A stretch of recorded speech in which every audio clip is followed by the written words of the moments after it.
Ya, Kota Melaka selepas itu Menteri jawab ya, Mat. Terima kasih. Ya. Dah 2 kali lah Terima kasih Datuk Yang di-Pertua.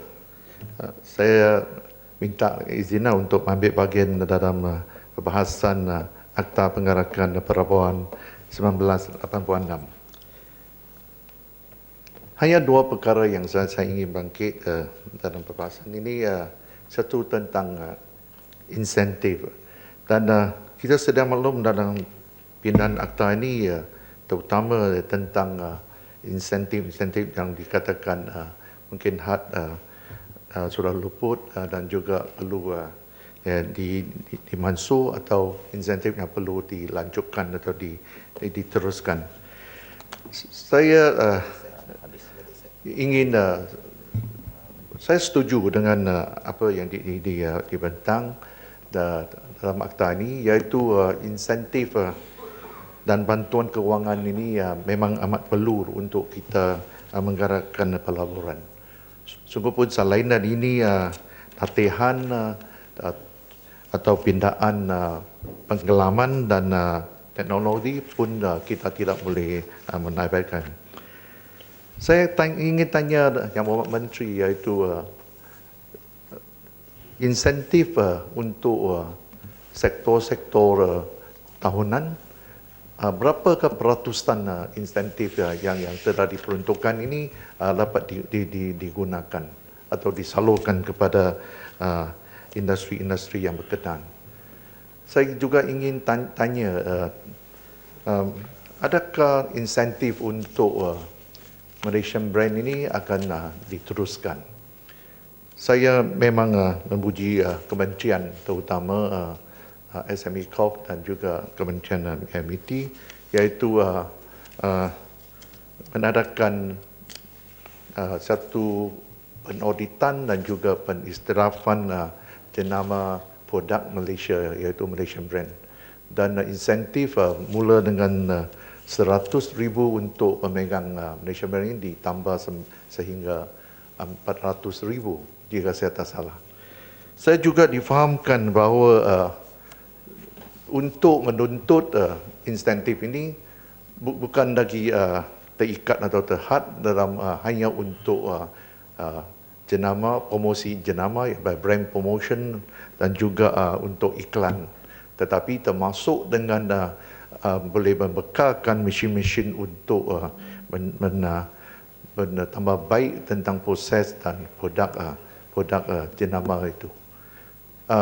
Kita sedang maklum bahawa insentif dan bantuan kewangan ini salah satu untuk bukan hanya mengurangkan kos untuk sektor industri, tetapi dia juga bagi satu peluang untuk pengusaha ini supaya mereka dapat mengambil usaha untuk mentambah baik produk mereka dan dengan kualiti dan mutu yang boleh bersaing dengan industri sama, bukan hanya di tempatan tetapi di antara bangsa. Saya ingin tanya dalam sektor pembuatan, kita Dewan ini sudah maklum bahawa sungguh pun saya setuju dengan yang bangkitkan bahawa kita perlu beratkan mewujudkan peluang pekerja untuk pekerja tempatan, dan kita tidak mahu tergantung kepada pekerja asing. Tetapi kita tidak boleh menafikan bahawa masih kekurangan pekerja mahir di sektor pembuatan, terutama sektor perkilangan. Saya minta Yang Berhormat Menteri, bolehkah beritahu Dewan Yang Mulia ni tempo perkhidmatan expatriate, iaitu technician atau jurutera yang mahir dalam satu industri tertentu itu, adakah masih terhad kepada 10 tahun? Adakah kementerian sudi atau sedia mempertimbangkan lanjutan tempoh ini?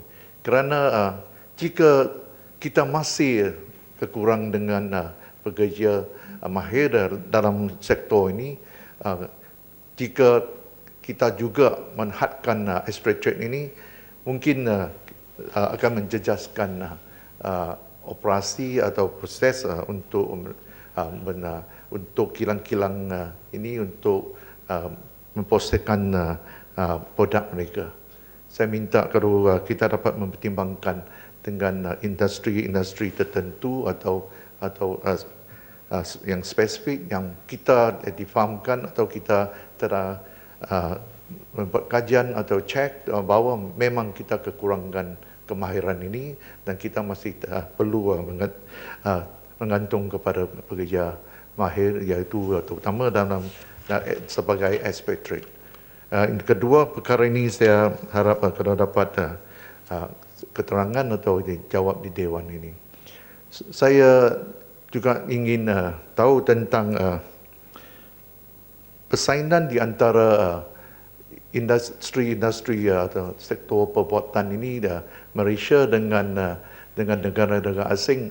Apakah kekurangan kita dan kelemahan kita dan apakah program atau usaha kementerian akan untuk membantu supaya kita dapat dalam satu kedudukan yang lebih sedia atau dapat bersaing dengan mereka. Terima kasih Datuk Yang di-Pertua.